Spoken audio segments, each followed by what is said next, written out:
Today we're talking about the new SMITE patch Grim Omens, patch 7.3. This time we're not going to do the live viewing, this time we're just going to look at the patch notes, didn't have that much time.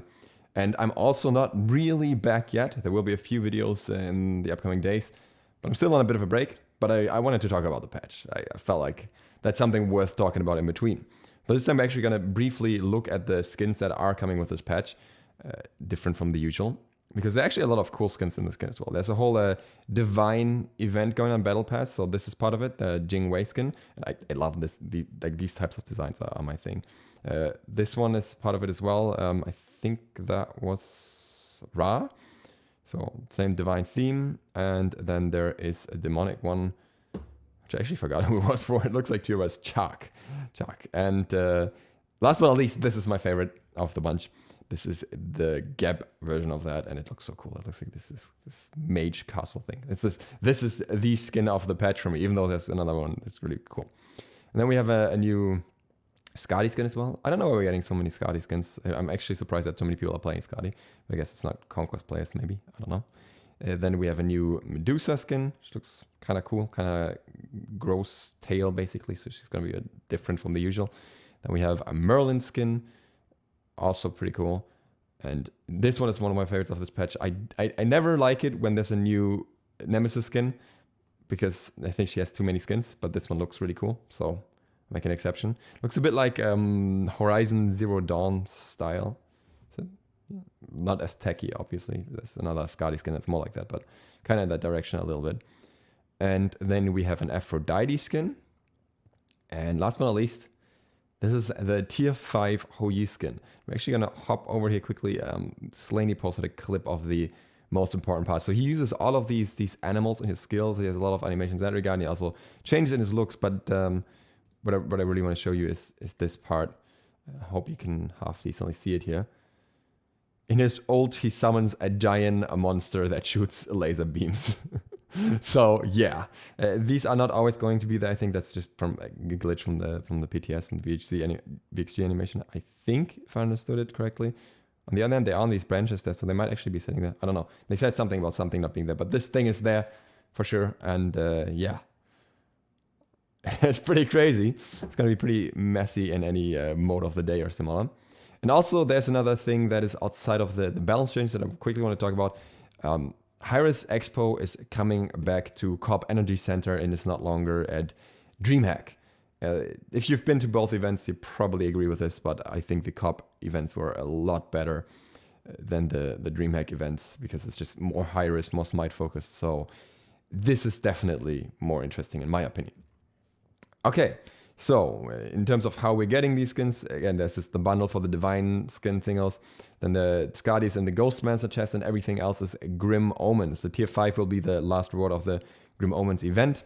And the Grim Omens event is pretty much the new summer tier 5 event. You can, again, buy the whole thing outright for 7,680 gems.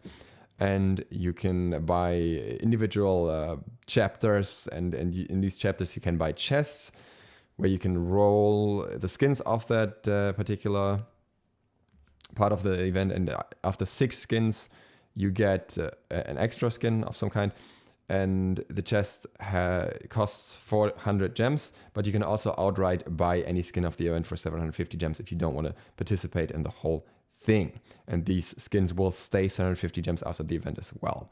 And then you have the usual stuff with the quests and everything, so you can unlock some extra stuff, blah blah blah. Yeah, you know that drill by now probably. It's always going to be the same. Outside of that, Project Olympus has some changes, not really that much. So there were some glitches for the SPL matches that are fixed now.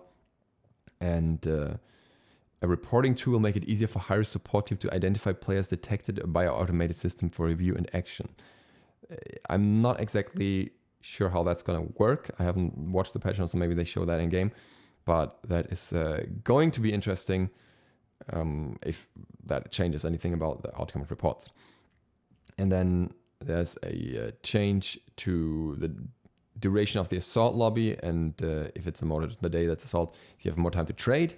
It's also nice. And there's an SPL roster info tab now. Then we have some bug fixes of various kinds. The notable ones here are the party invites that didn't really work, so that is fixed now. and you don't have to worry about that anymore. And the Twitch and SMITE link is working correctly now, hopefully.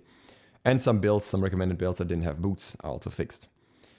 Then, yeah, various minor things, but nothing too major after this in here, I think.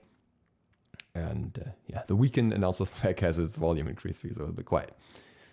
And now we're getting to the balance. And this is partially bonus balance and partially normal balance. As usual, there's this immediate balance change now that happens on March 10. And then there is the major change in the next update. And they split this like very evenly here. And we'll see a lot of good changes here, I can tell you that much. We see a lot of meta-affecting changes. And the first one is one that you can definitely put into that category because Blink is getting nerfed. The cooldown is increased from 120 to 140 seconds.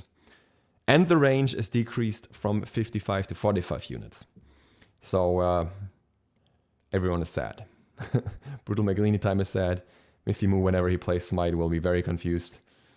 And every jungler is sad. But I think the range decrease is not the end of the world. I think it can be annoying with walls now, where it was easier to blink before. Especially when you want to go through a wall and you want to go close to an enemy. But I found that there were always, or like often, situations where you don't want to really use blink at max range anyways, where you're like, okay, around 50-ish units is where I want to be, because you want to be close to the enemy. You don't always want to try out to get the max range. So I think the range change will most definitely be impactful, but that alone won't be enough to push out Blink Rune. But the addition of increasing the cooldown on the first form, that's heavy. An extra 20 seconds, it's a lot.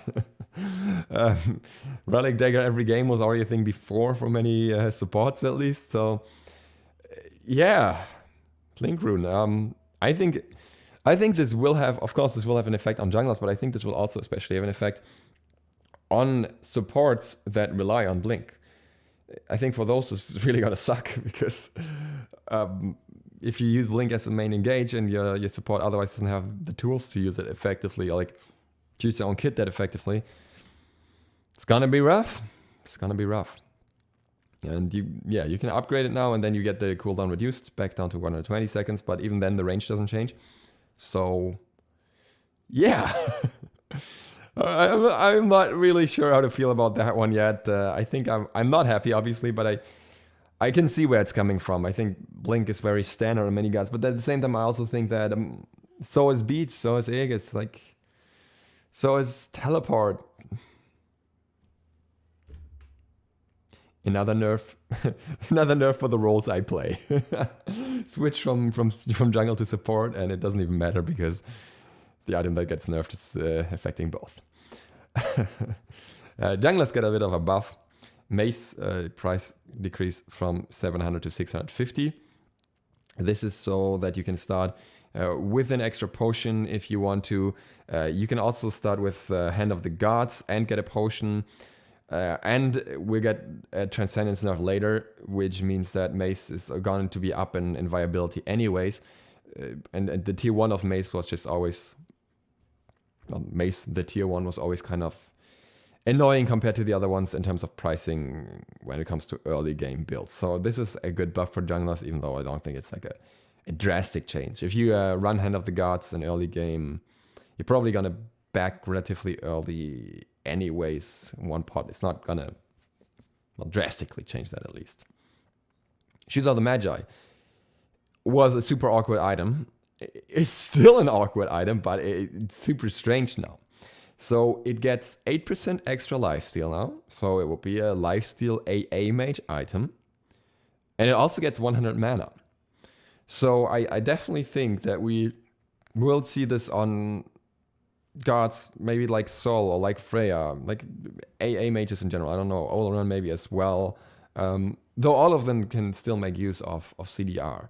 I don't know if any mid laner would really want lifesteal, but it also opens like new path for maybe Bancroft's Typhons, because that has changed as well and it hasn't really been picked up that much. So it's going to be interesting what happens with this, how this gets put together. but it's definitely a different direction from what it used to be, a different shift. And ability-based mages will primarily still rely on CDR. But it could make AA mages very strong in early game because it's a lot of lifesteal that's just added for no price changes or everything. And you still have a lot of power on this item along with it. Like, imagine if an equivalent of that existed for hunters, where you just have a decent amount of power on the boots, like Waritabe, but you also get 8% lifesteal. I think every hunter would be building that always. So, yeah, I think this is pretty huge for some gods.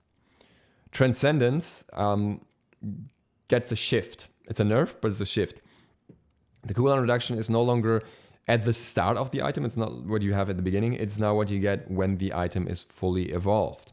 And this is very interesting because, of course, for hunters, Transcendence will still have very high value. Hunters are not building Transcendence for cooldown reduction. It's a nice bonus on the item. They're primarily building it for the very high power.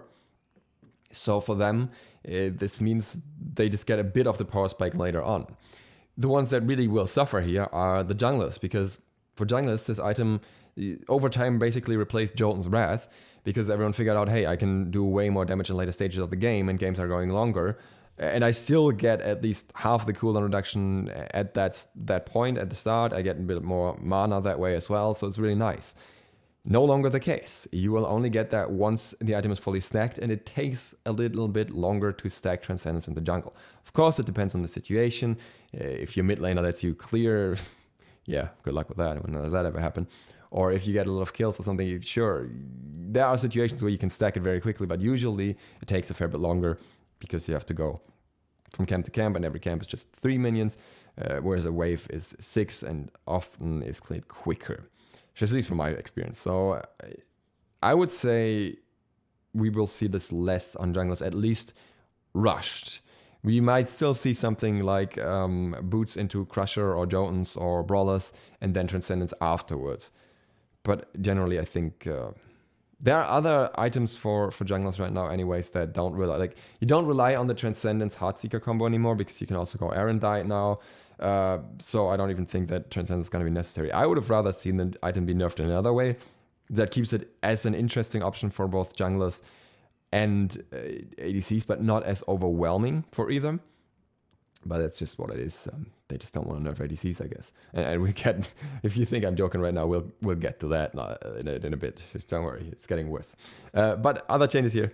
Kukulkan has the power of his power gain of his passive decreased from 5% of your mana to 4%. And Spirit of the Nine Winds has his cooldown increased from 70 to 90 seconds. So Kukulkan saw a huge boost in the meta, one of the strongest guards at the moment still, and kind of held over to Season 7 that way as well.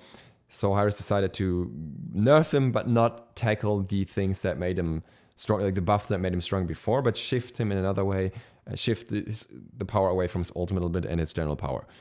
I think it's an interesting approach. Let's see if it works out. Nemesis gets a very interesting change. So Nemesis got a little bit of a shift on Swift Vengeance, the power scaling. No one really cared. Yeah, people were not happy about that because it was basically almost unnoticeable. And now she is getting a change that I think will be a lot more noticeable. The cooldown of Slice and Dice is decreased from 13 seconds to 11 seconds. That is a lot. If you max out CDR, you can get this to 6 point something seconds of cooldown, I think. So, yeah. You can use this twice in a fight quite often now. And it's damage, it's CC. It might open up completely new path for Nemesis. And I really think that with this Nemesis, with cooldown reduction might be the way to go. Like an AA CDR mix build maybe, I don't know. Something that allows you to use the Slice and Dice often, use the Shield and the Reflect often, while at the same time being able to put out decent enough damage to utilize the slow that you get from the Slice and Dice. I think that's going to be the way to go. But there are a lot of CDR items at the moment that make this very accessible. Like Jotun's Wrath as a start should probably be very easy on her once again. And then you just throw in whichever items you want really with a little bit of CDR. There's a batch of them. So very, very interesting where we'll see her going. And I'm excited to finally see Nemesis back in the meta for once. I think this is what will bring her back to some degree, especially with the blink nerf as well. She is not as dependent on blink, and she can close the distance afterward. She can use blink, of course, but she's not the first guard that comes to your mind when you think of blink, whereas other junglers will get hit a lot more by the blink nerf. So yeah, very, very interesting shift here that I really like. Odin. Yeah, well, Odin was obviously still a bit too strong overall, still performing. So he gets a bunch of nerfs. So the physical power scaling of the shield health is decreased from 60 to 50%. Gangnir's Might has the throw damage reduced again, or the scaling here again, from 60 to 50%. And Ring of Spears has the cooldown increased from 75 seconds to 90 seconds. So Ring of Spears has a very high controllability, and it makes more sense this way. And it also means that Phantom has a bit more value against it, even though I think Phantom right now is in a really awkward place because you still get punished for using Phantom anyways.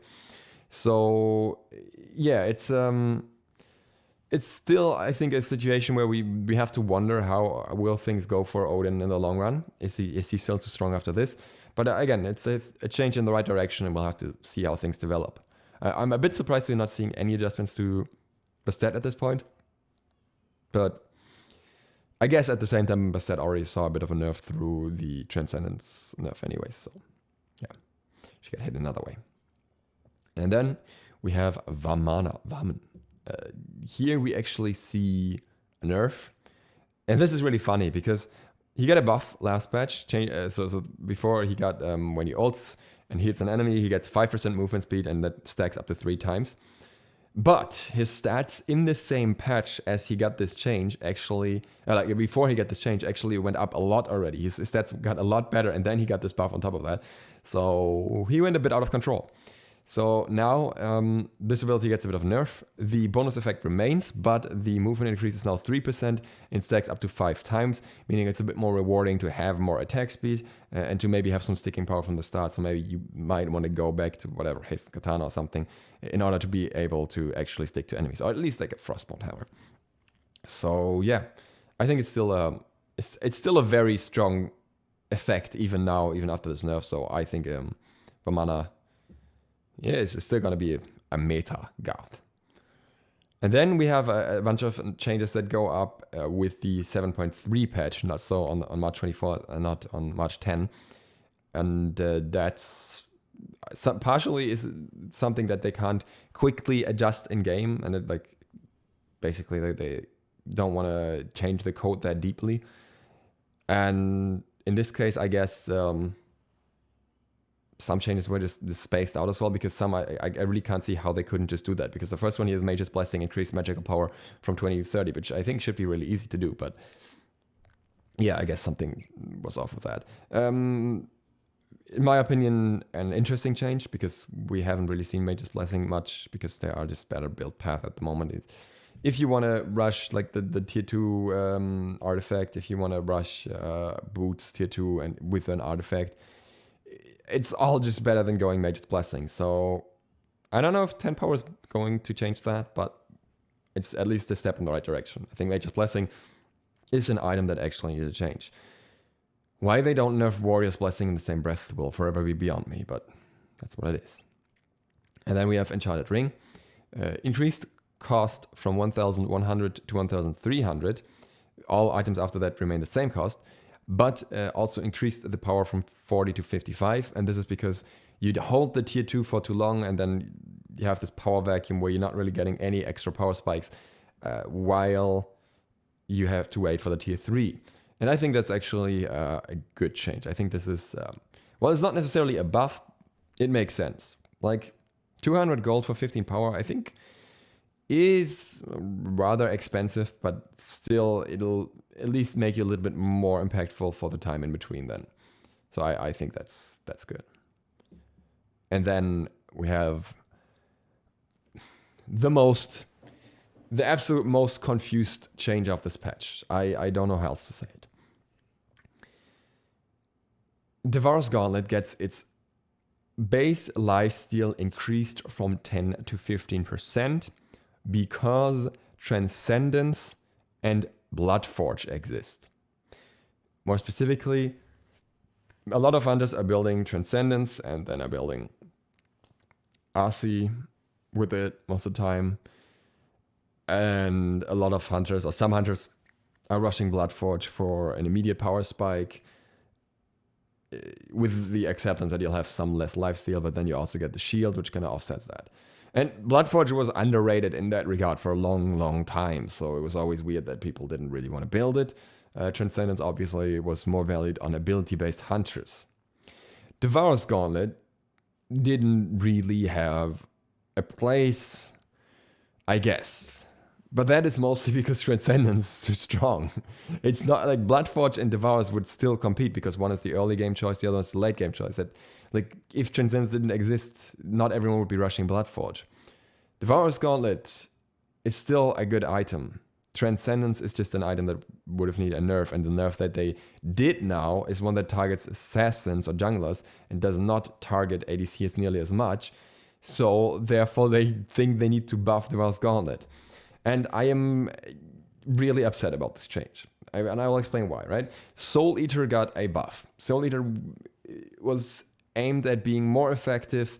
I'm trying to think from the top of my head of my light shield. I think it fully stacked. It now has 20% lifesteal, and otherwise it's 15% or something. Something like that. And then you have the ability lifesteal. Along with that, you have the cooldown reduction, and you have 60 power. Slightly less than Devourer's Gauntlet. And the ADC players just said, oh, yeah, no, we're not feeling that change. Oh, it doesn't feel good. No, we're not reusing that. It's like, you get an item that is super easy to stack, way quicker than anything else. That is effective, and then you, I guess, play it twice, and you're like, oh, I'm not feeling this, and then you drop it. And then it all went back to Transcendence because it has more power, and combined with RC, which, again, is just a very strong combination. And the conclusion is now to buff Devourer's Gauntlet. Like, what the result here is that Devourer's Gauntlet ends up having, because they didn't change anything about what happens when it's stacked. I watched that part of the patch notes just to make sure I'm not missing anything there. And I also realized that I really didn't want to watch the patch notes then because the audio was terrible, once again. So it's 29% lifesteal once the thing is fully stacked. If you combine that with RC, I think you're at 49% lifesteal. You're building 2 lifesteal items, and you have basically 50% lifesteal and more when RC activates. I actually trying to remember if RC has, if lifesteal has some sort of cap, because I don't think it used to, and then there was a debate about it, but I don't think they ever put a cap on it, but it wouldn't be that level anyways. And Nemean Lion was nerfed. Height of the Nemean Lion was nerfed at the start of the season. Heavily nerfed. It's trash now. Sorry, it's just no other way. What are you gonna do? You're building a hunter with Devourer's Gauntlet and RC against, or like with a team that doesn't have that many self-heals. Or heals in general. The enemy team looks at your team and it's like, oh, well, they have no healers, they have no self-heal. Okay, we're just building our normal builds. And then halfway through the game, they realize, oh, hang on, the ADC has now built Devourer's Gauntlet and he has built RC.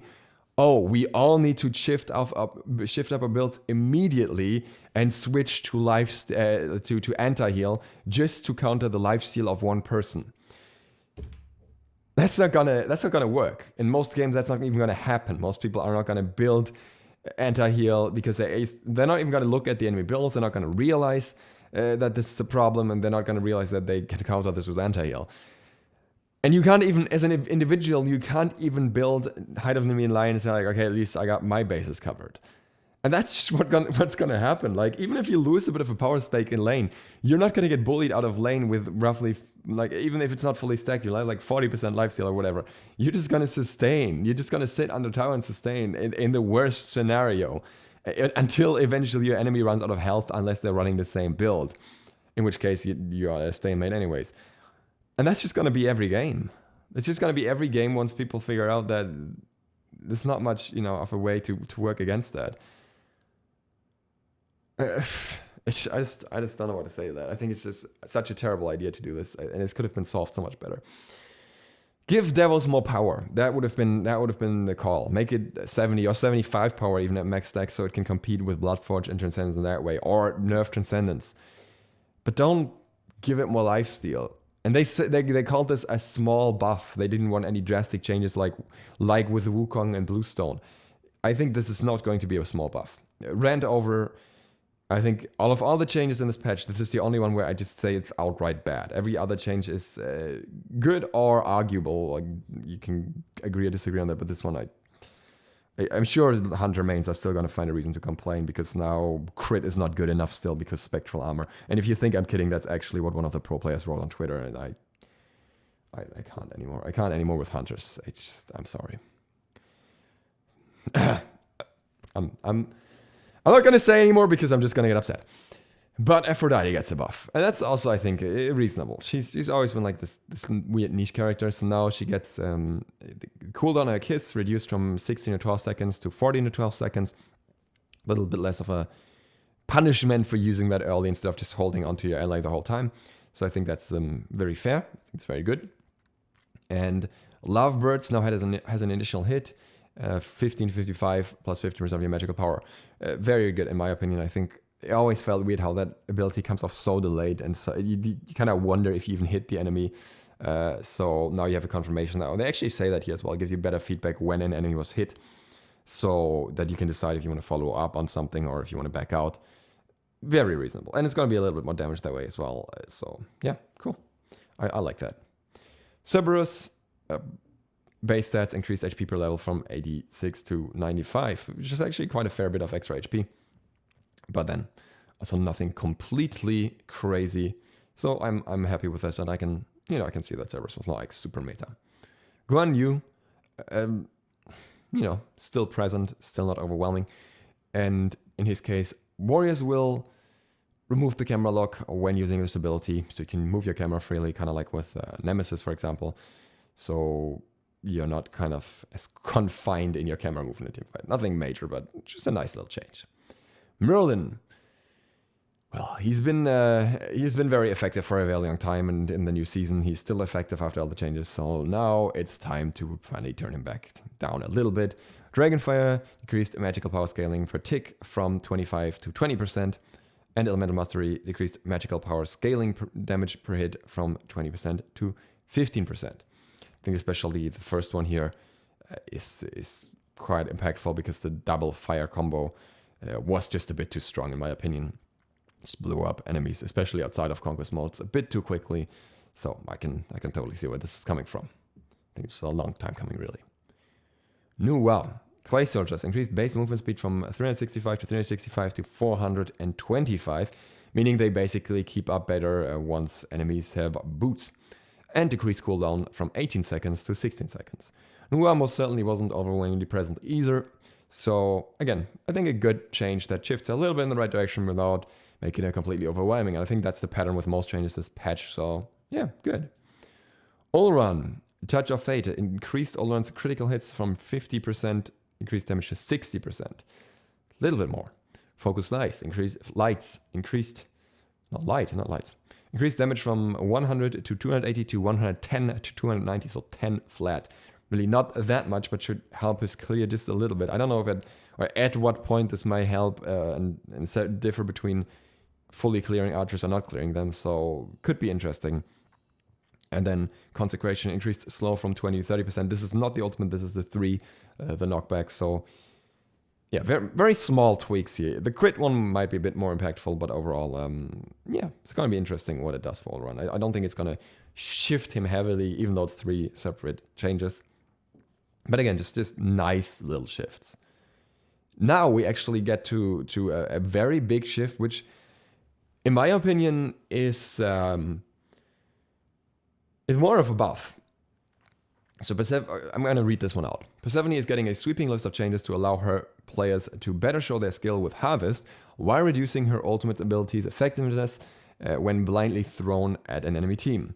Harvest will see a reduction in mechanical clunk and a quicker growth time. Additionally, her Harvest Flower will now run at the same distance, but in a shorter time, giving opponents a smaller window to juke the plant's bite.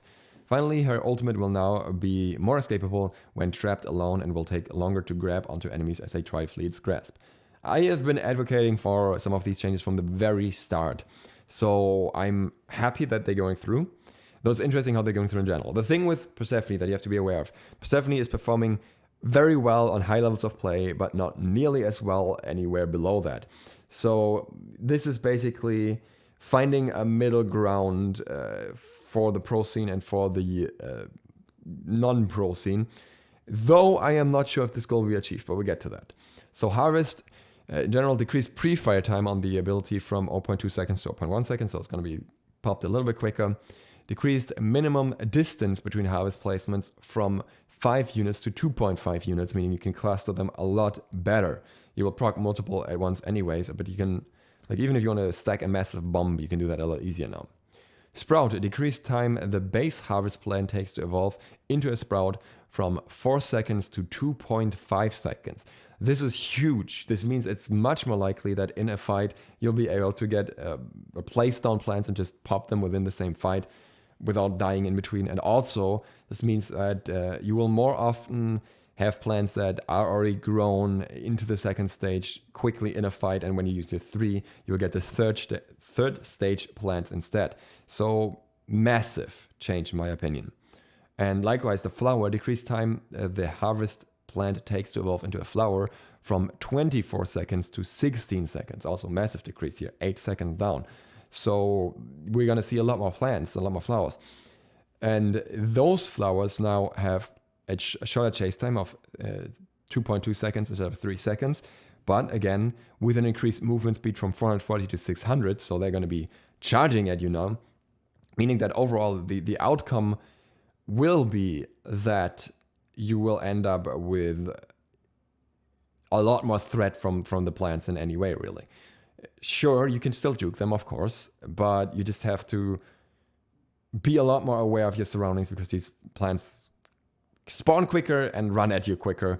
And that's just completely going to change how Persephone is played, in my opinion. And then on the other hand, she gets nerfs to ultimate, which is of course a very strong ability by itself. Decreased attack speed at which decreased speed at which a tether will reach and grab you by 50%. So you have some more time to walk out of the area before you get CC'd. I think this could be impactful, though I actually don't know how long the tethers take to come out at the moment, like in seconds or whatever, in split seconds. So I can't tell how much of a difference 50% you will make. I have to feel that in game. The other thing is that the attack speed is decreased, or the attack speed penalty, that's a reduction, isn't it? From 20 to 30% down to 50% at all ranks. So it'll be easier to break down the ultimate as well, the vines, if you attack them, which unfortunately doesn't necessarily happen in every game. People attack those vines. They attack the main root vine. It helps your team, you know what I'm saying? But I think overall, with these changes, she gets more of a buff than she gets a nerf.